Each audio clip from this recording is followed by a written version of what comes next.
Suspense.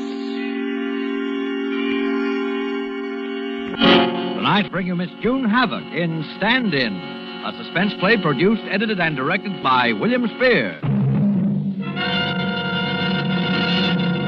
Suspense, radio's outstanding theater of thrills, is presented for your enjoyment.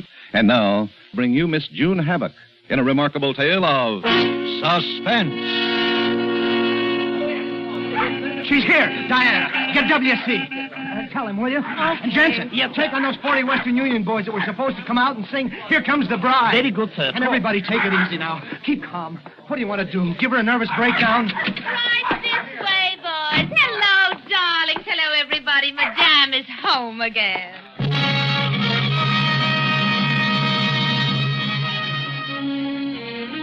I was always the way with Madame. A grand entrance for her and utter confusion for everybody else. She was rotten spoiled. But what could you do? On the screen, she looked like an angel. And she was the top box office draw of the biggest studio in Hollywood. Everybody heard the story by now, of course. That is, the 9-day wonders version that the newspapers carried. But there are only 2 people in the world who know the real story. And I'm one of them. You see, I was her stand-in. This particular little caper all began just before her latest picture was supposed to go in front of the cameras. And she suddenly decided she simply couldn't bear to be making only $10,000 for a whole week's work and took off for Florida. Nobody heard a word of her for 2 months except in the newspapers. Little things like she'd married her 5th husband and lost $40,000 in one night at roulette and bought an old Spanish monastery and was going to bring it back to Hollywood stone by stone. And then all of a sudden she was coming back. That very day. With husband and monastery and everything, and everybody had to jump. The retinue had been waiting all afternoon and going not so quietly crazy, particularly Mike Foss, her publicity agent, and me. I was having a whole duplicate set of dresses fitted so we could start the picture the minute she got back. She swept in, and I took a look at the new husband. And the minute I saw him, I knew there was going to be trouble, because he wasn't taking it well. He wasn't taking it at all well. Madame, for the love of Pete, where have you been? W.C.'s been blowing his top all day in the newspapers. Now, Michael, darling, everything's been taken care of. I sent W.C. a big box of orchids from the airport. And I brought a few of the newspaper boys along with me. You did? Hello, Listen, Pogo, darling. I want to talk to you. First, I wanted to give you... by the way, everybody, this is my new husband, Dennis O'Brien. He flew me out. We bought a little 4-seater. Isn't he gorgeous? Gorgeous. Such an improvement on Romana, doesn't it? Say hello to the folks, Danny, huh? Hello. Say, how about a couple of nice pictures of the bride and groom, huh? Oh, well, darling, I think that's a splendid idea. Come on, Dennis. Come on, a little to one side, I think, darling. Leaning over, perhaps. That's right. Not too far into the picture. Anywhere you say. There.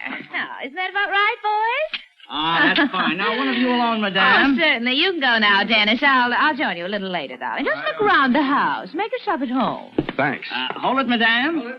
Thank you. Goodbye. Oh, that's all right. Madame, I was wondering about your hair. Are you going to wear it up in the cathedral scene? I am Trey beat. Lawrence and our minus party was beaucoup. Madame, really. Madame, I wonder... Diana, darling, I hardly noticed you. How are the new dresses coming? That one you have on looks lovely, dear. Well, you look lovely, too. Well, thanks, Madame. I was wondering please, will you go? Diana, dear, I shall have to go and have that awful ordeal with W.C. and the Schwartzes will be here. Certainly. Oh. Good night, Madame.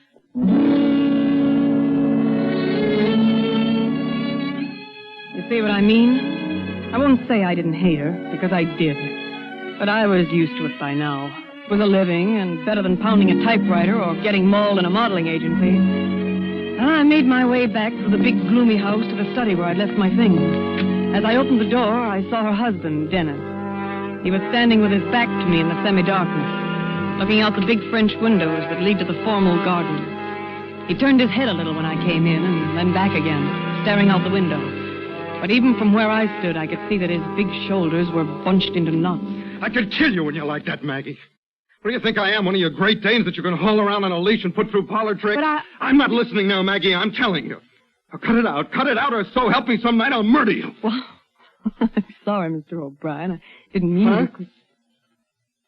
Oh, I thought it was Maggie. Oh, so I gather. Excuse me. Oh, that's all right. Forget it. I know you didn't mean it. No. That's where you're wrong, sister. Oh? I meant every word of it. I looked at him, handsome, weak, and violent. And I think I saw it all right then. For one split second, a flash of intuition, the future lit up in front of me like a marquee sign. A sign in big red letters that said, murder.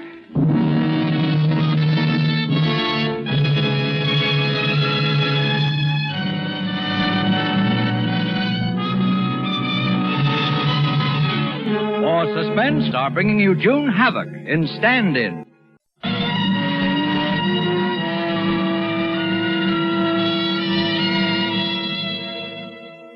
I don't have the right face for the screen, but I've got everything else. And Denny knew it.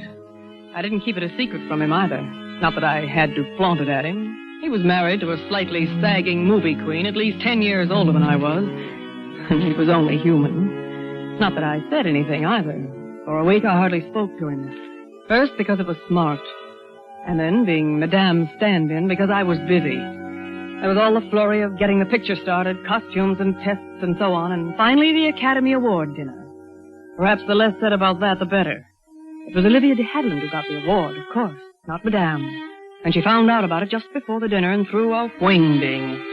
But we got her out of there and brought her home before she caused too much damage. And Mike called a doctor and he gave her a sedative, and then Denny and I were alone for the first time. All alone in that big rambling mausoleum of a house. Diane? Yes? Come over here, won't you? I'm all right here. Then I'll come over there. I'm not used to these big spaces. But keep a little space, huh, Denny? I'm not used to no space.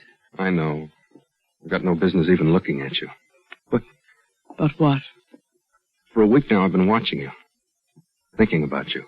I know. Did you? Well, those things don't usually happen to just one person, Denny. Takes two. Diane. Oh, wait a minute, Denny. Why?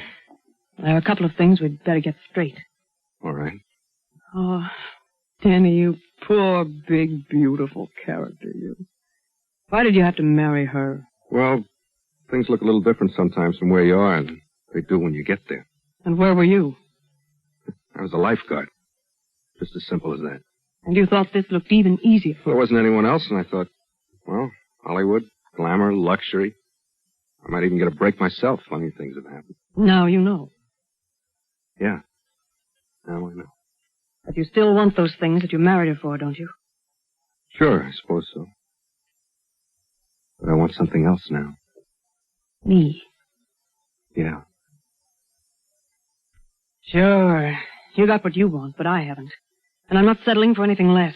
I'm not going to be the little girl that you see when you want to and then come back and lie around in your swimming pool. I want a swimming pool, too. Well, maybe there's a way we can have it together. Sure. There is a way. What way are you thinking about? A way that people like us would never want to take. But suppose we did. That would be different. Is that a deal? Sure. That's a deal.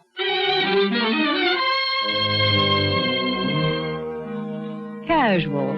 The light touch. But it was there just the same. We never spoke about it after that. Things went along and, well, I'm only human, too. But there was always that understanding between us. All that time we were just waiting, I guess, for what they call in the crime stories, the opportunity. And then on the last week of the shooting schedule on Madame's new picture, it came. There was only one more take before we knocked off that day, so I was free to go home. But everybody else was jumpy and irritable as usual, particularly Madame. And then I saw Denny walking down the stage. Don't blame me for holding up the picture. You're the director, I'm not. Oh, please, Madame. I'll be ready any time you say. Make it 10 minutes. Well, really. Okay, fellas, move in for the close-up. Oh, hello there, Maggie. Oh, it's you. Yeah, when are you quitting? Oh, Dennis, how do I know? I'm not the director. I'm merely the star. You know, we're supposed to be aboard the yacht by 7:30. There'll be people waiting. All right, let them wait. Yeah, but yesterday you said that Oh, you wanted... yesterday I said one thing. Today I am working. Now shut up and leave me alone. Don't talk to me that way, Maggie. What? I'm your husband, remember? Yes, and I've had about all of that I can stand, too. Now you get out of here. Do you hear me? Get out of here. Okay, Maggie. And you might start looking for a good divorce lawyer. I think you're going to need one. Hello. Oh, hello, Diane. Let's take a little stroll out to the gate, shall we? I could use some fresh air. Come on. We'll duck out the big stage door here. Okay. Well, it doesn't look like I have much longer, does it? Not much. Now or never. I'm not quite sure I know what you're talking about, Danny. Let's quit kidding ourselves. You know what I'm talking about. If she divorces me, we're finished. You're finished. All right, I'm finished. So if we are ever going to do anything, it's got to be now. All right, let's quit kidding ourselves. Are we going to do anything? I would, if I knew how. There's the guard at the gate. Good evening, Mr. O'Brien. Miss Burke? Uh-huh. Hello. Hey, Madame, can I please have your autograph? Afraid you got the wrong gal, Sonny. I'm not Madame. You can't fool me, Madame.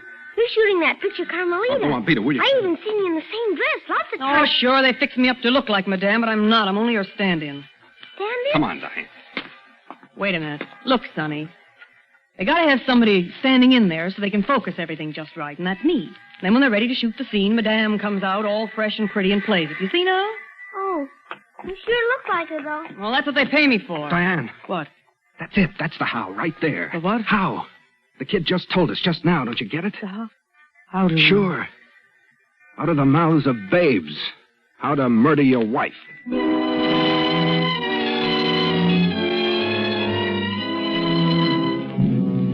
whole thing would take about 20 minutes. But it had to be timed and planned to the split second. We planned it for the last day and the last shot of the picture, when everybody lets down and gets sort of half hysterical at the idea that the thing is finally over. The shooting schedule was made for us.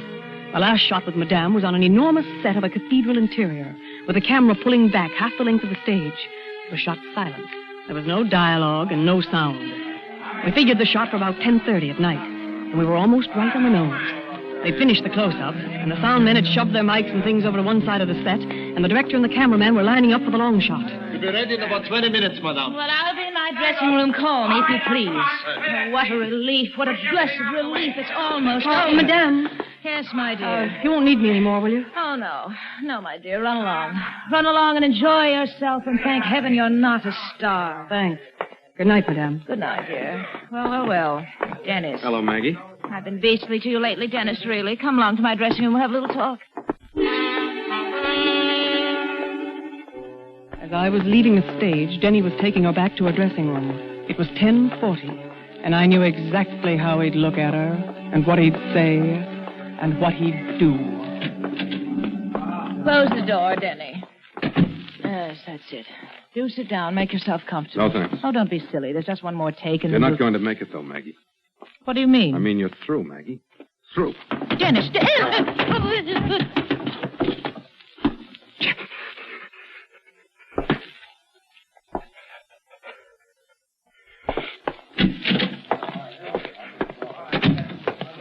You leaving us, Danny? Yeah, I got my orders. She said to call her when you're ready. Okay. Night, Danny. Night.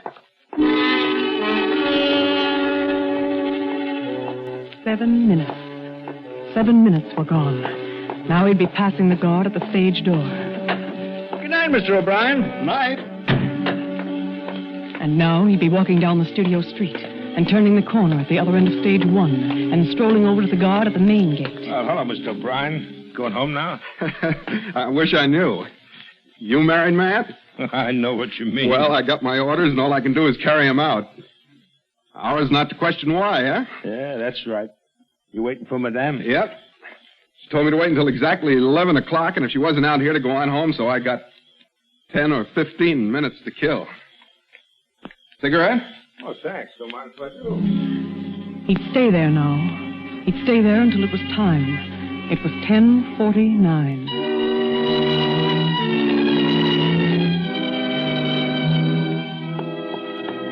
Just 5 minutes before, I had passed that same guard on the stage door. Good night, Miss Burke. Night. And I had walked down the same studio street and passed the same guard at the main gate. Well, finally knocking off, eh, Miss Burke? That's right. Good night. Yeah, good night, Miss Burke. Good night. I had walked straight ahead, as though I was going to the bus line. And then, when I was out of sight of the main gate, I ducked up the little side street that runs along the west end of the lot. I kept in the shadows now, watching every move. About 100 feet from the corner, there's another gate. It's usually locked and never used. But they'd been shooting an exterior, and they'd taken the gate off the hinges. There were barricades across the entrance, and a watchman who passed about every 15 minutes and then rounded the corner. He was passing now. I waited in the shadows. Now, he was gone. Now was the time. I took a quick look around. There was no one in sight. I dashed to the gate and was over the barricades in an instant and running as softly as I could toward the back of stage 1. The big door at the back where they move in the scenery and the flats was open about a foot. We'd seen to that. And I squeezed in and I made my way behind the scenes to Madame's dressing room. I opened the door and closed it behind me. And then I knew for sure that Denny had been there and done his part. She was lying on the floor with the marks of his big hands still on her throat. She was dead.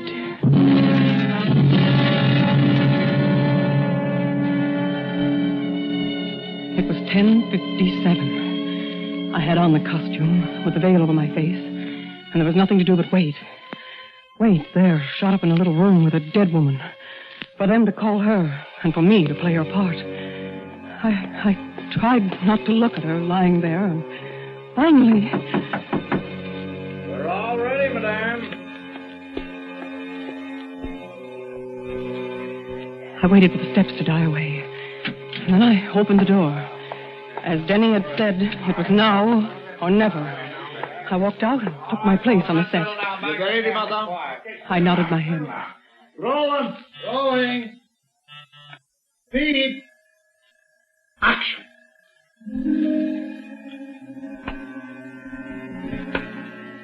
Out of the corner of my eye, I caught the camera on the big boom, slowly beginning to pull back. It seemed 1,000,000 miles away. I began walking down the aisle of the cathedral. There was no sound, so I was getting direction all the way. Slowly now. Slowly. Remember, you're overwhelmed with grief. Now you kneel. That's it. Now you clasp your hands together. Now cast your eyes upward. That's it. Perfect. Now hold it. A little longer. Just a little longer. Cut! That's all, boys. Put it in the camera.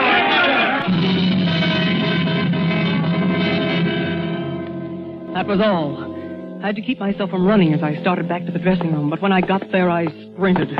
Around the corner and out to the big door. Denny's car was there all right, with the back door open, and I slipped into it and lay down on the floor of the back seat. It was 11 o'clock. Well, looks like my time's up. Yeah? A couple of minutes after 11. Guess she's not coming, huh? Guess not.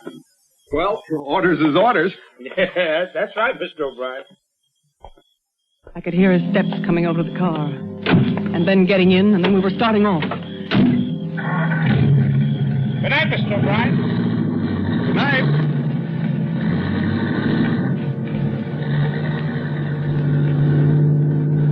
You back there, Diane? Yes, I'm here. Well, we made it, baby. We made it.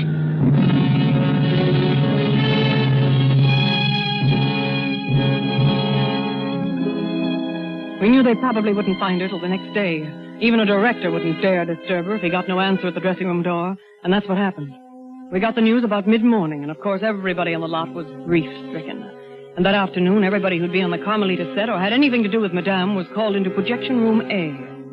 That's when we first met Lieutenant Malone. Now, I know you folks all feel bad about this, but we might as well lay it on the line. The lady's dead. And someone who was on that set is the one who killed her. Now, you're the husband, aren't you? Dennis O'Brien? That's right. Well, you know how we work these things.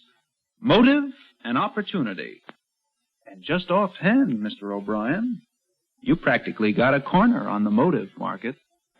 I suppose I have. Oh, but Lieutenant, a dozen people saw Mr. O'Brien leave the set before she was killed, before she made the last shot, and he was out talking to the guard the whole time after that, and then he went straight home. He couldn't have done it. Yeah, I know. It's a good alibi. Awful good. Well, how do you know some stranger didn't kill her? Maybe she fell asleep in the dressing room after the shot, and some prowler... No, it just doesn't feel right. You got the film of that last shot you made? Yeah, here we got it here. Let's see it, huh? You run that last Carmelita take again, please. Here we go. That's it, madame. Slowly now. Slowly. Remember you. What was that? That's me giving directions. It was supposed to be silent shot. Of course, that won't be used. There'll be music to cover that. Well, let's hear it anyway. Whatever you say. That's it. Perfect. Now hold it. A little longer. Just a little longer. Cut! Huh? That's all there is to it. Yeah. Not much there. My lieutenant, nobody in the studio would have touched a hair of Madame's head. We all loved her so much. Yeah, you better learn a little more about the picture business before you start throwing wild accusations around. I think you got something there, Mike. Maybe I'll do that. Maybe I'll just do that little thing.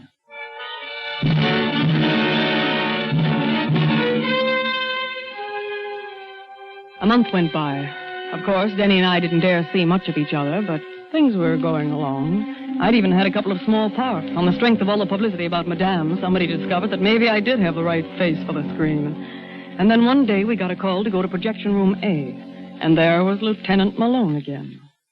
Just make yourselves comfortable, folks.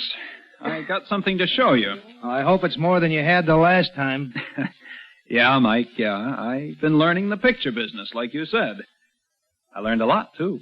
All about silent shots and sound shots and wild track and dubbing and stand-ins. You were Madame's stand-in, weren't you, Miss Burke? Yes, I was. Uh-huh.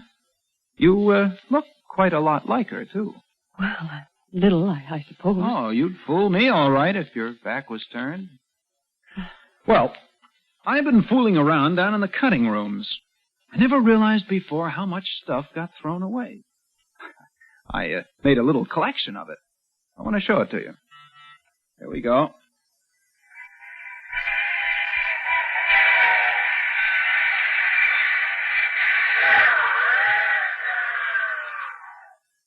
That is a wild soundtrack. You make that separate and mix it in after you've made your film, right? You can make sound without pictures just the same as you can make pictures without sound, right? Now, that day you folks were making that last shot of Carmelita, the sound engineers were sort of slap-happy, it being the last day and all, and so they just pushed their microphones out of the way. But they forgot to turn off the sound. And they pushed that mic right up against Madame's dressing room before the last shot. And the cameraman was running some test film, and here's what he got. I found this in a cutting room trash bin. Close the door, Denny. Yes, that's it. Do sit down. Make yourself comfortable. No, thanks. Oh, don't be silly. There's just one more take, and then You're not going to make it, though, Maggie. What do you mean? I mean, you're through, Maggie. Through. Dennis!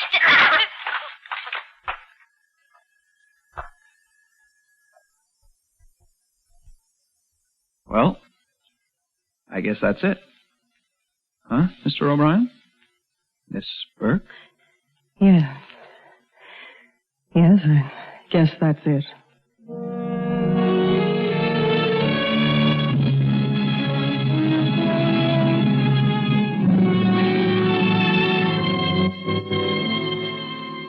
I haven't seen Denny since the trial. I wonder if I'll see him afterwards. If what the preachers say is right, I suppose I will. And, of course, Madame will be down there, too. I can't think of any worse punishment than being her stand-in through all eternity. So I suppose that's what I'll get.